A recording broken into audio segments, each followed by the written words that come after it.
Hello everyone and welcome back to Chaos Creations. Now normally I wouldn't do a video tonight, but it seems Games Workshop have done a sneaky on us, I think. So normally what happens is that late November you will get the previews for all the Christmas specials box sets, and then early December you would be able to pick them up, a couple of weeks, 2 weeks or 3 weeks before Christmas, so everyone gets their box sets and they can wrap them all up and so forth, and away we go. This year I thought it was odd the fact that they were bringing them out in late October for show, and now they're up for pre-order next week, which is 2-ish weeks earlier than normal. What I think is going to go on is that they'll come out and then you'll get a huge ramp up for Legions Imperialis for Christmas. I mean, normally, their Christmas releases, like I said, are very close towards Christmas. I mean, I remember a couple of years ago that they had the new box sets come out for whatever reason a week before Christmas. And I don't know the reason behind it. Apparently there was some kerfuffle or something, but, it seemed perfectly well timed. I get the feeling that's what's going to happen with Legion Imperialis because, we've all been saying, well, it's too late now. They've got no time left. But what if this is their plan? So bring out all the Christmas boxes, get everyone to buy them all because that's their Christmas gifts. And then, boom, come in December or late November, very late November, Legion Imperialis, here we go. And you'll get all the ramp-ups, and that way you get,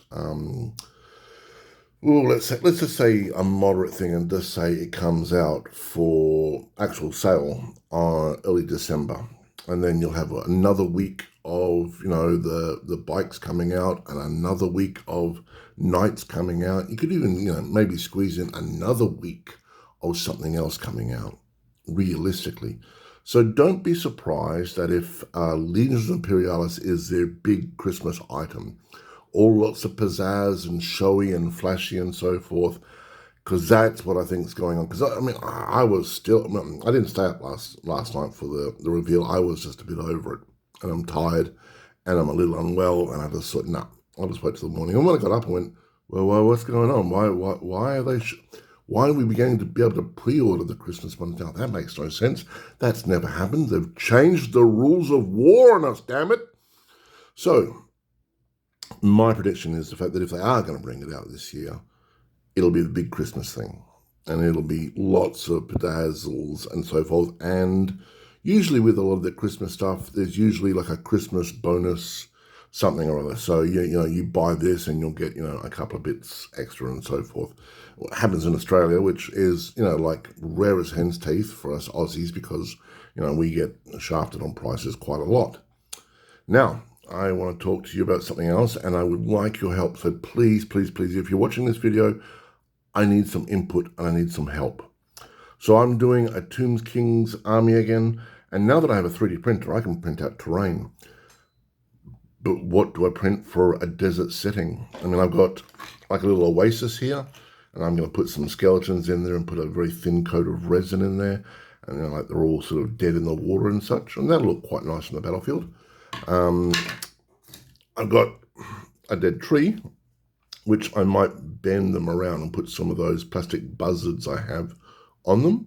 And that dead tree can just sit out in the middle of nowhere, which is a nice piece of terrain and such, but it's not like forest. Forest, you can pop like 4 or 5 down and go, right, well, this is all, a large chunk of area that's all forest. I guess I could do this with trees, but it's just not going to have the same effect. The other idea was to put trees, like palm trees, like in the desert and so forth, and have them hanging around the oasis. So have the oasis down here and then have, like 4 or 5 dead trees around it and such. That's about the best I can do. So I've got a couple of pyramids and I've got a couple of large monoliths, and I've got some sphinxes that have skull faces, and I've got like a big sacrificial altar, which is great for, for the Tomb Kings and such. But if anyone else can know of some interesting terrain that I could print up, please, please, please let me know, because I'm stumped now. I mean, I don't know what else to do. I mean, I've looked at the old fantasy battle stuff, and they've got forests, They have a couple of buildings here, there, and everywhere. And I've got lots of pyramids that I can put around the place. Dead tree and oasis. I'm stumped. I got nothing else. I don't know. Maybe some rock out sticking out of the ground or something. That's about it. So if you do know of some ideas, please let me know, because I'm like and I'm looking at pictures of deserts and so forth. It's a problem when it's just all sand. You get sand and sand. So anyway, so I'm starting to do the these are the Chariot bases. They're quite nice. They've got like a little snake on them. There is an actual eye on that snake. I don't know if you can see it in here. And it's got like a little scepter staff there as well. So what I'm going to do is I'm going to undercoat this bit in white and that part in black, as you can tell, because you're not blind. So this part will come out on there, and that blacker part will come out on there. Hopefully, that's the plan anyway. That way, it's going to look a bit different, and it also breaks up because they're all the same. And I want them to be literal. So, like, I'll do the snake, maybe one in like red and one in green and one in blue or something. And the little thing here, I'll do one in red and one in gold or something, just to give it a bit more variety. Because Tomb King's army are and can be very chariot heavy. So, I think maybe 3 or 4 chariots on the battlefield is a nice number.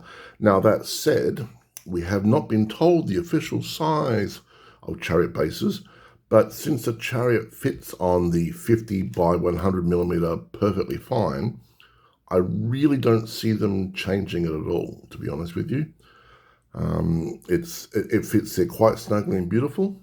I could be wrong. They could go, hey, well, we're now going to put it in a 60 by 110 base, just to really annoy us. I hope not, because I'm going to be gluing some chariots to this over the next couple of days, and I don't want to be there with a scalpel slowly scraping them off because, they've changed the base size by 10 millimeters, which is very annoying. But I don't think they will. I think chariots are a safe bet, and I think most of it's going to be a safe bet. I mean, things like Abshanti, they come quite snugly on a 40 by 40 base. I think that's going to be fine.